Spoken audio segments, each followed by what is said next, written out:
Good afternoon, everyone. Welcome to my Applied Geography Conference 2020 online presentation of A Fair Candlemas, the use of folklore to teach upper air meteorology and climatology. I'm Dennis Edgell from the University of North Carolina at Pembroke. I'd like to give you a little bit of background for my presentation. This presentation is the second topic in my geographic educational series, Meteorology and Myth. The purpose of my ongoing project is to develop teaching modules which bridge the concepts of physical geography and atmospheric science with examples and stories from history, folklore, art, and culture. These teaching modules are delivered as special topic lectures and online discussion boards in my general education courses. One thing I've noticed, and it's a general education challenge, very often students majoring in the majors in the arts and humanities often struggle with coursework in the sciences, geography, the geosciences, the STEM fields.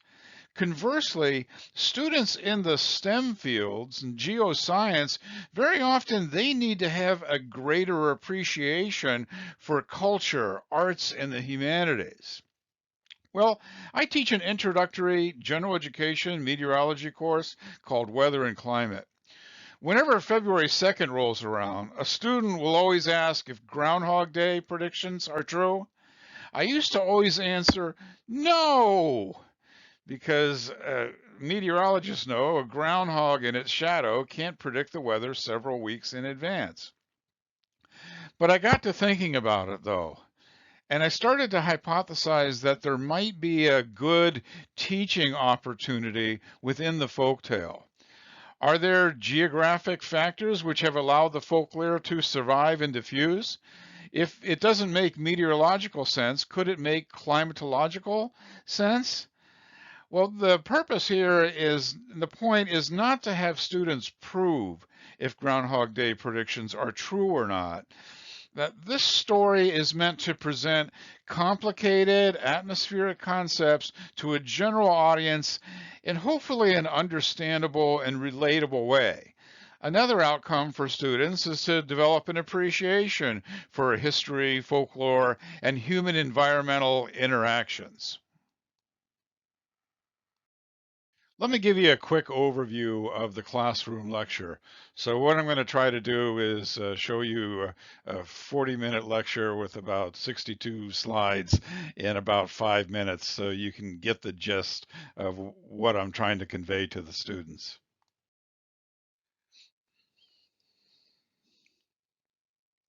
All right, these are the student assessment questions, and we will proceed. I'm just going to show you the slides and interject in here and there, and we'll have some musical accompaniment from Vivaldi and the Four Seasons.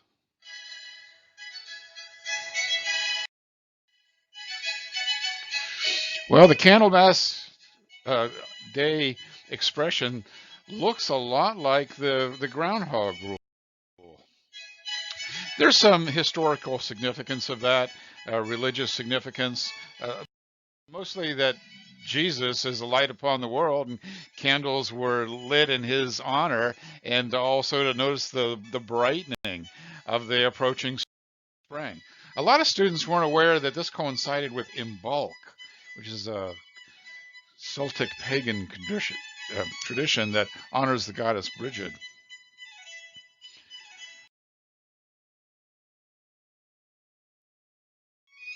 And that evolved into being Saint Brigid and the Feast of Saint Brigid. It's one of the cross quarter days. It's halfway between the solstice and the equinox. So in Europe, they knew that spring was coming. Is there any truth to the Groundhog Day legend? Well, meteorologically speaking, really it can't be. At best, the odds would be a 50-50 coin flip. There's been various attempts to try to correlate it with air mass travel through, and maybe that by the time that happens, there might be 6 weeks later, either be the winter would be harsh or the the spring would come early. And the same thing has been tried with alternating highs and lows, and that's not a very good explanation. Uh, the groundhog, or the groundhog, Punxsutawney Phil, has a very poor track record. There are a number of other groundhogs around the country that also try to forecast an early spring as well. Groundhog Day is just a folksy tradition, but it's one way to get people talking about the weather and concerned about the weather. How about climatologically speaking? Well, certainly not in the Northeast, not in Pennsylvania. Winter is not over February 2nd. But what if you only considered the climatic history of Northwestern Europe where the legend began? Well, maybe there is something to that. Maybe it could be that there's some correlation between severe winters and an undulating upper air pattern. Perhaps it's one of the true climatic singularities. There's a number of old sayings in Europe about Candlemas Day. This is my favorite one. A Welshman would rather see his wife in a funeral than see a fair February.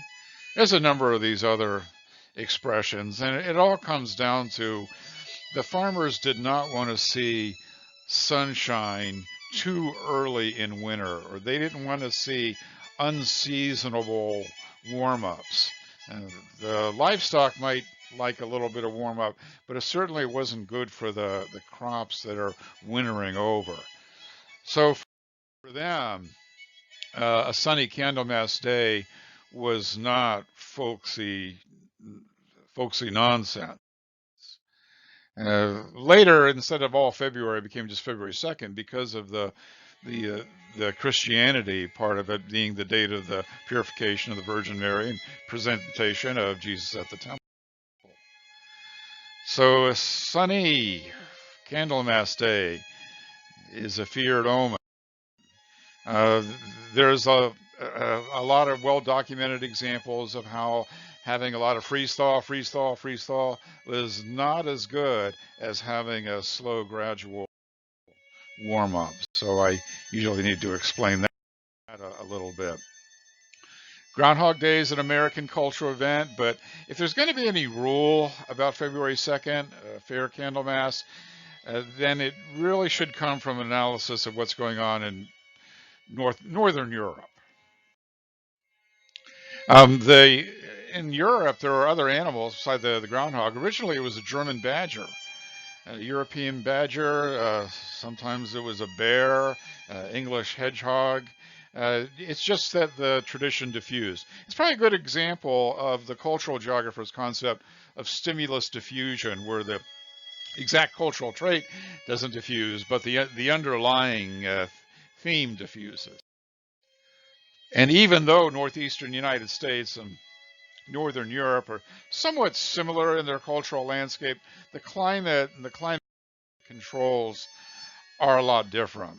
It's a lot colder in the winter in the northeastern United States, in Pennsylvania, where Punxsutawney Phil is, as opposed to Europe that has a milder winter and faces the ocean. The northeastern United States has brutally cold winters, and it's different in northwestern Europe that's influenced by the maritime air. I have to spend a little bit of time explaining what the upper air flow is, the undulations. What's critical is understanding zonal versus meridional flow and the Rossby waves that are up there. And I have a reference for a pretty good explanation on YouTube for that. That's good for them to watch. All right, so to kind of cut to the chase here, the zonal versus meridional. All right, so zonal means basically from west to east pattern, whereas the meridional, the weather is flowing up and down the meridians. And so the way this would work would be if you had the situation where in Northern Europe, if the winter flow was dominantly zonal for the winter, what you would have is temperatures that didn't fluctuate too much. All right, you would have a slow, gradual warm up associated with the zonal flow. You'd be warmer or colder depending on which side of the jet stream you are.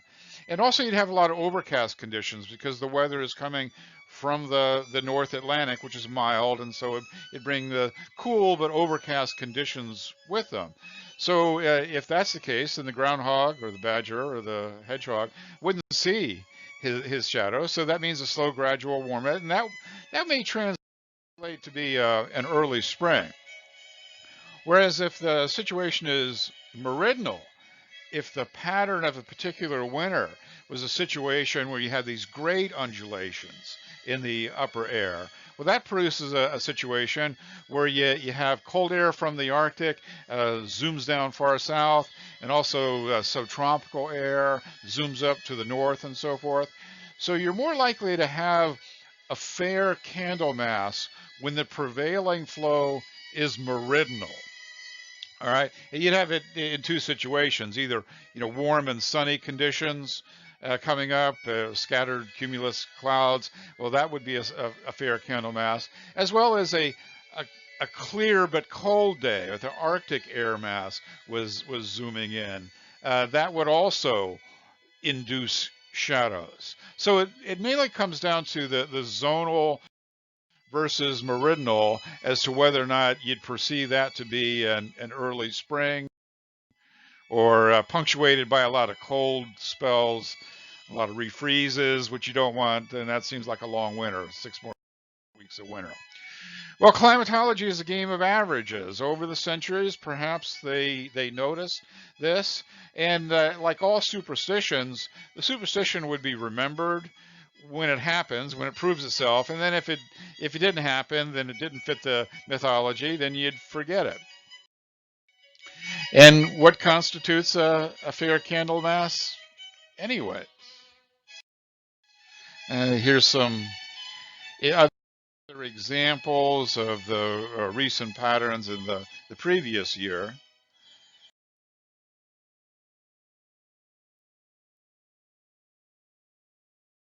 We went through the big undulations in February 2019, record-setting warmth and then record-setting cold in this. What does that is what's going on in the upper atmosphere. There's an index of the temperature and pressure variations in the North Atlantic and over the North Pole. There's the Arctic oscillation and the North Atlantic oscillation that determine how wavy that pattern is. Let me see if I can cut to the chase of a good example diagram that would sum that up in just a